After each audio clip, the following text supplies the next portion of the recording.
Hello everyone. Today I am here with a video on chapter 2nd of class 12 business studies. The name of the chapter is Principles of Management. From this chapter we will do Henry Fayol principles. So as all the 12th are well known with that Henry Fayol has given us 14 principles of management and they are very important. So who was Henry Fayol? Henry Fayol was born in 1841. उनका birth 1841 में हुआ था and he died in 1925. He was born in France. He was a French theorist. Graduated from Mining Academy. उनकी education कहाँ से थी? Mining academy थी. कहाँ की? सेंट एटिन की उनकी माइनिंग अकेडमी से उन्होंने माइनिंग इंजीनियरिंग परस्यू की थी. ठीक है.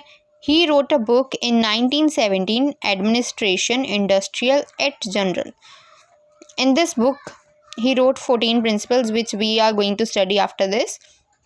And this book he wrote in French. And after his death in 1949, this book was translated into English as General and Industrial Management. ठीक है. पहले उन्होंने 1917 में ये बुक राइट की थी लेकिन बाद में उनकी डेथ के बाद 1949 में ये बुक ट्रांसलेट हुई थी इंग्लिश में. ठीक है. And for his all contributions he is called father of general management.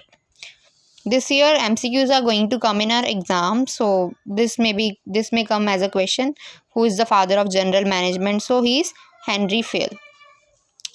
So his 14 principles are given by him are, first is division of work. इससे हमें पता चल रहा है कि वर्क को हमने इसमें डिवाइड करना है. Dividing the work into smaller task और जॉब. ठीक है. वर्क को डिवाइड करना है. क्यों करना है? In order to lighten the burden को लाइट करना है. ये बर्डन को रिड्यूस करना है. A trained specialist who is competent is required to perform each job. जो एक एम्प्लॉई है, ट्रेंड है एक स्पेसिफिक जॉब के लिए, वो उसी जॉब को परफॉर्म करेगा. ठीक है. Thus it leads to specialisations. इससे क्या होती है? स्पेशलाइजेशन क्रिएट होती है. According to Fayol this principle is applicable to all kinds of work, technical as well as managerial. So Fayol का पॉइंट ऑफ व्यू था कि जो डिवीजन ऑफ वर्क प्रिंसिपल है ये सारे टाइप्स के वर्क में हो सकता है एप्लीकेबल, मतलब ईदर टेक्निकल और मैनेजरियल. ठीक है. अगर फैक्ट्री की एक्टिविटीज़ के रिलेटेड होगा, प्रोडक्शन एक्टिविटीज़ के रिलेटेड, तो भी ये यूज़ होगा, और मैनेजमेंट में होना है तब भी यूज़ होगा. ठीक है. तो नेक्स्ट है authority and responsibility. Authority means right to order. Authority में 2 राइट्स हैं. पहला कि वो किसी को ऑर्डर दे सकें, और दूसरा कि जिसको उन्होंने ऑर्डर दिया है उससे वो ऑबिडेंस रिसीव करें. मतलब जो अदर पर्सन है, सेकेंड पर्सन है, वो उनके ऑर्डर को फॉलो भी करे. So this is authority. और रिस्पॉन्सिबिलिटी क्या है?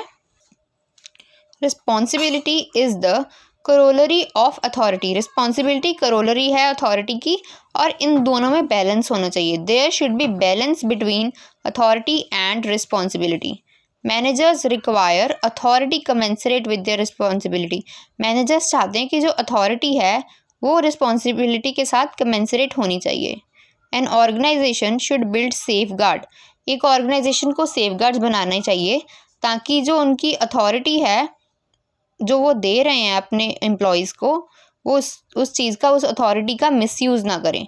पर सेम टाइम पे उन्हें ये भी इंश्योर करना चाहिए कि जिस हिसाब से वो अपने एम्प्लॉयज़ को रिस्पॉन्सिबिलिटीज़ दे रहे हैं उसी के अकॉर्डिंग उन्हें नेसेसरी अथॉरिटी भी दें. ठीक है. ताकि वो अपनी रिस्पॉन्सिबिलिटीज़ को फुलफ़िल कर सकें. और नेक्स्ट पॉइंट है डिसिप्लिन.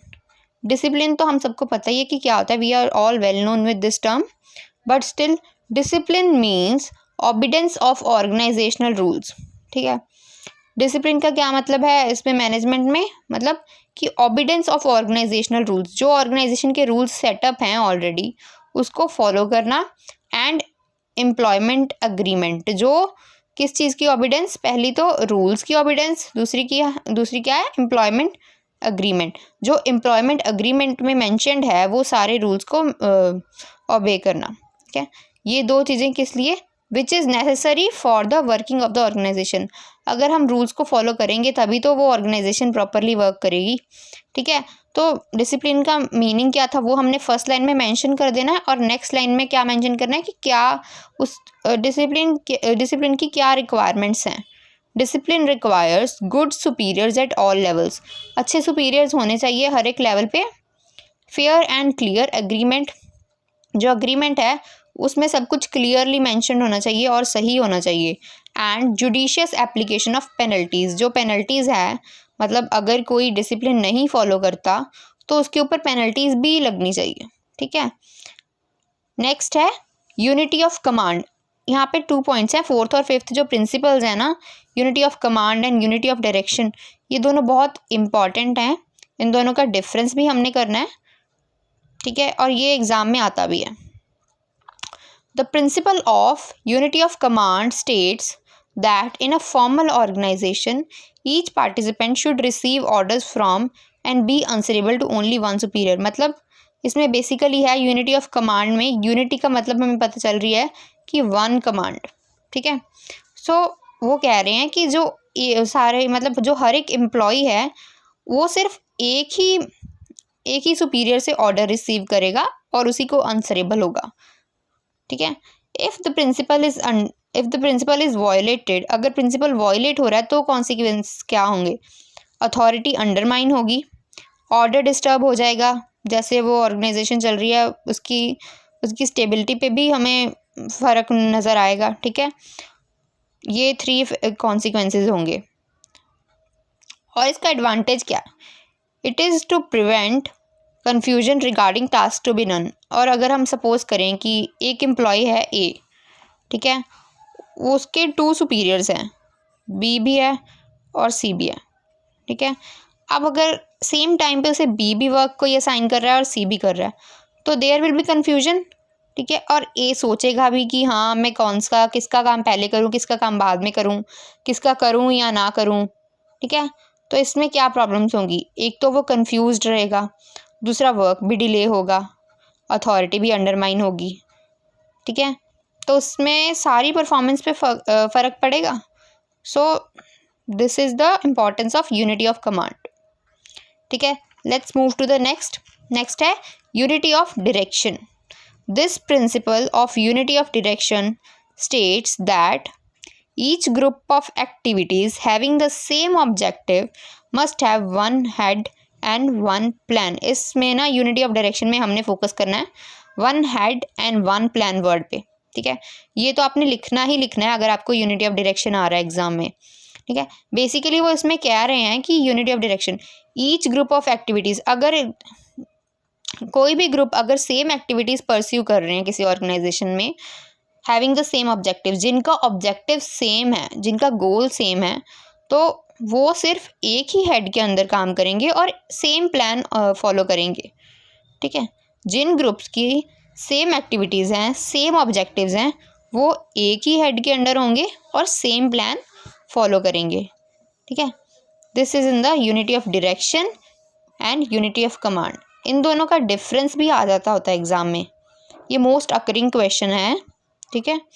और जो ये प्रिंसिपल्स हैं they may also come individually as a question, और they may ask in long question that write 14 principles of management given by Henry Fayol, ठीक है। तो आप सभी करो, this question is very important. Subordination of individual interest over general interest, ये next point है।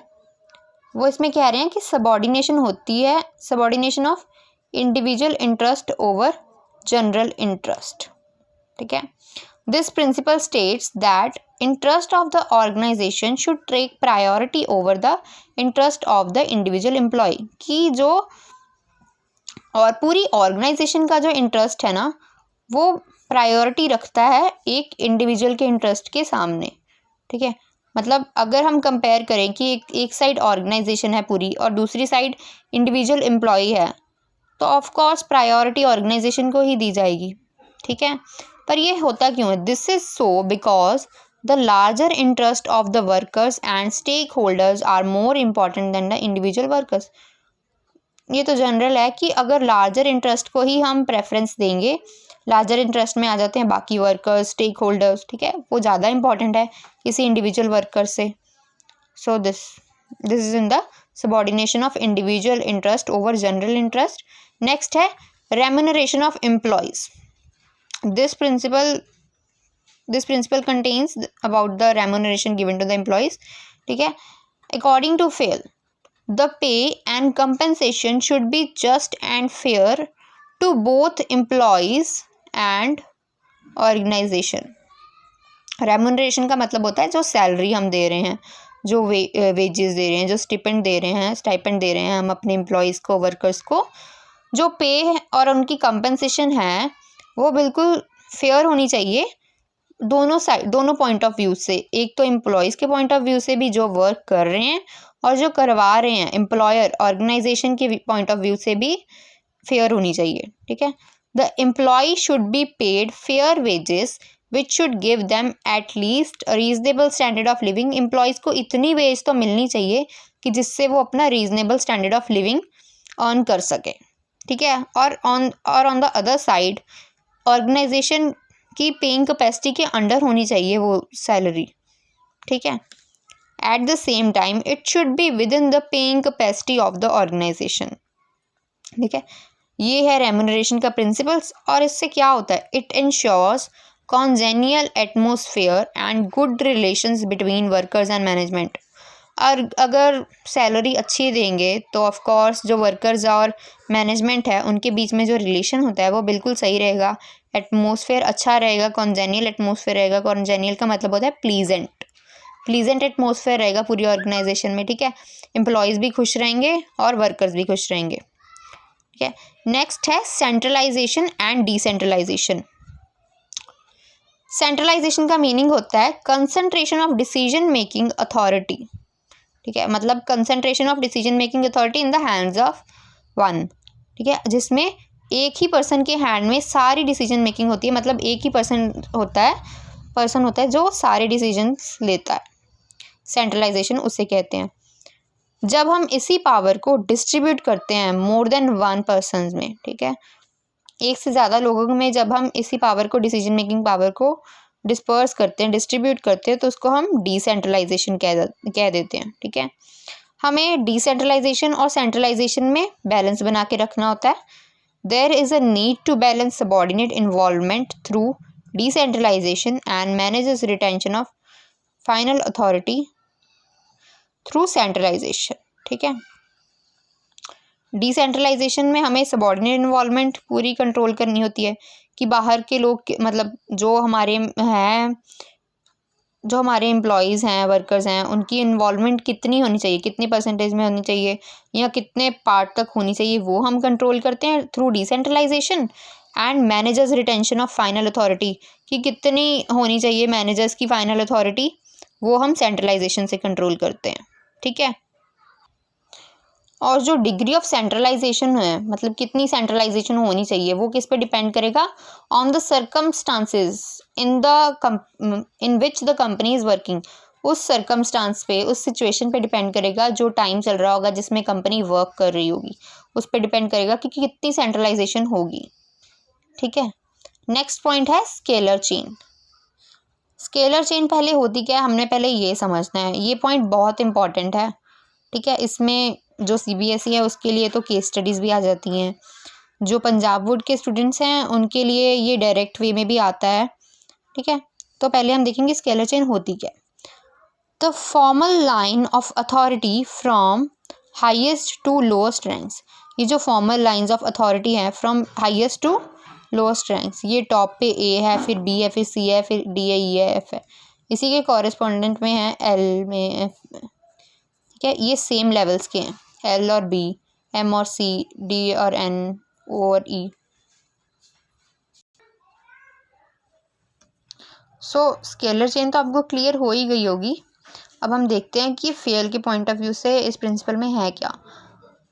According to Fayol, organisations should have a chain of authority and communication. ये जो चेन है ये किसकी है, अथॉरिटी और communication. That runs from top to bottom and should be followed by managers and subordinates. ये किसके थ्रू फॉलो होनी चाहिए, मैनेजर्स के भी और सबॉर्डिनेट्स के भी. ठीक है. According to Fayol, this chain should not be violated, ये जो चेन है ये वायलेट नहीं होती है नॉर्मल कोर्स में, ठीक है। But in case of emergency, अगर कोई एमरजेंसी हो तो वो गैंग प्लैंक यूज़ करते हैं। गैंग प्लैंक क्या होता है?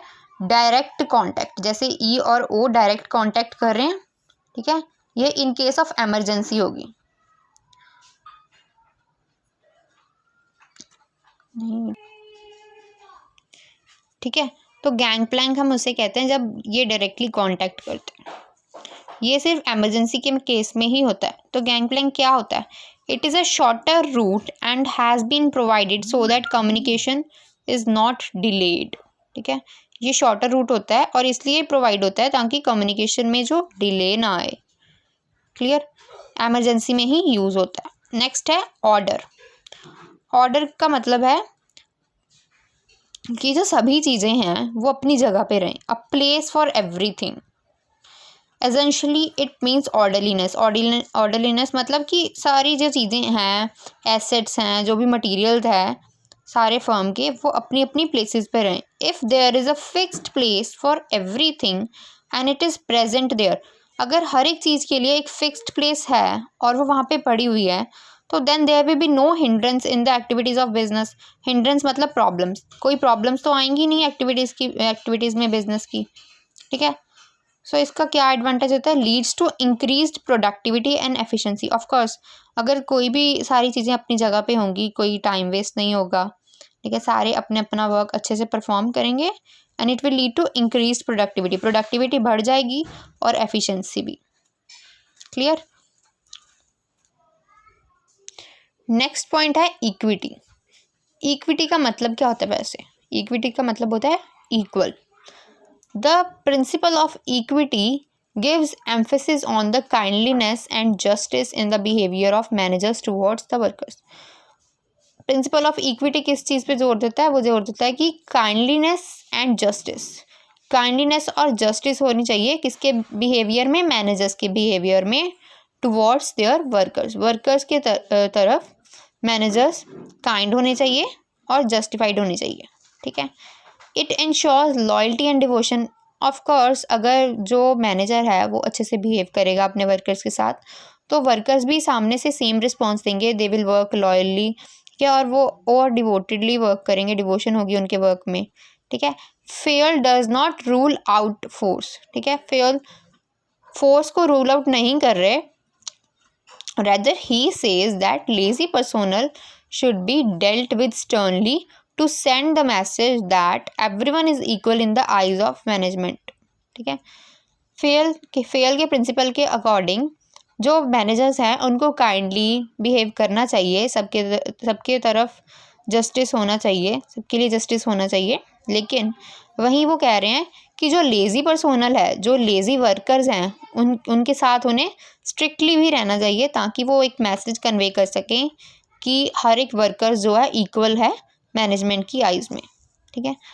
नेक्स्ट पॉइंट है स्टेबिलिटी ऑफ पर्सोनल। पर्सोनल होता है वर्कर्स, एम्प्लॉयज़ जो वर्क कर रहे हैं, उनकी stability. Personnel should be selected and appointed after due and rigorous procedure. बहुत ही लंबे प्रोसीजर के बाद जो पर्सोनल है वो सिलेक्ट होता है और फिर अपॉइंट होता है। But once selected they should be kept at their post और position for a minimum fixed tenure. Tenure होता है सैलरी, वेजेस, ठीक है। एक बार अगर वो सिलेक्ट हो जाएं तो वो मतलब फिक्स्ड, मिनिमम फिक्स्ड टेन्योर पे अपनी पोस्ट पे फिक्स हो जाने चाहिए, ठीक है। Any adhocism in this regard will create instability, insecurity among the employees. अगर इसमें कोई भी प्रॉब्लम होगी तो ये क्या क्रिएट होगी? इससे इंस्टेबिलिटी और इनसिक्योरिटी क्रिएट होगी एम्प्लॉयज़ में, ठीक है। They would tend to leave the organisation, वो अपनी जॉब छोड़ देंगे।